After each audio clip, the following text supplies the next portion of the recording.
the Republican-led Congress narrowly passed a temporary spending bill Thursday to avert a government shutdown, doing the bare minimum in a sprint toward the holidays and punting disputes on immigration, health care, and the budget to next year.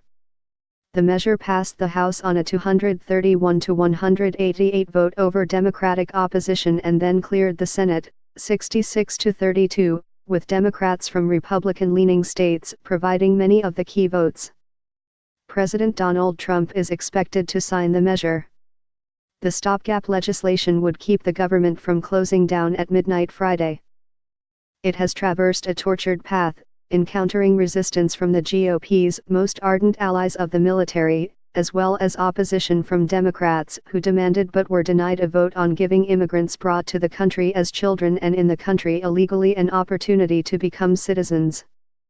The wrap-up measure allows Republicans controlling Washington to savor their win on this week's $1.5 trillion tax package even as they kick a full lineup of leftover work into the new year.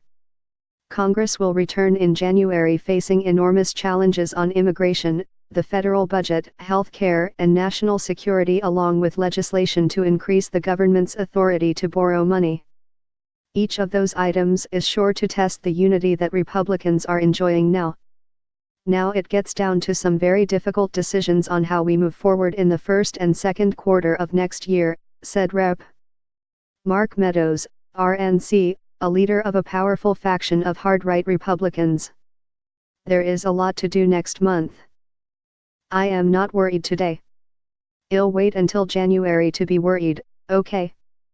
Democrats had initially pressed for adding their priorities to the measure, but once rebuffed on immigration they worked to keep the bill mostly free of add-ons, figuring that they'll hold greater leverage next month. Among the items left behind was $81 billion worth of disaster aid, which passed the House on a bipartisan 251 to 169 tally but stalled in the Senate.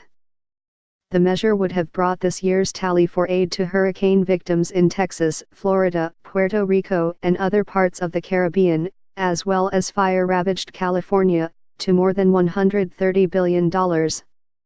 But both Republicans and Democrats in the Senate want changes, and it was among the items Democrats sought to hold onto for leverage next year. Democrats want to make sure that we have equal bargaining, and we're not going to allow things like disaster relief go forward without discussing some of the other issues we care about, said powerful Senate Minority Leader Chuck Schumer, DNY. President Donald Trump, who won the White House on a wave of populist promises, will likely save millions of dollars thanks to Congress' approval of a tax plan he pledged was designed for the middle class.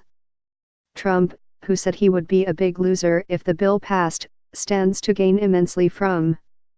President Donald Trump, who won the White House on a wave of populist promises, will likely save millions of dollars thanks to Congress' approval of a tax plan he pledged was designed for the middle class. Trump, who said he would be a big loser if the bill passed, stands to gain immensely from.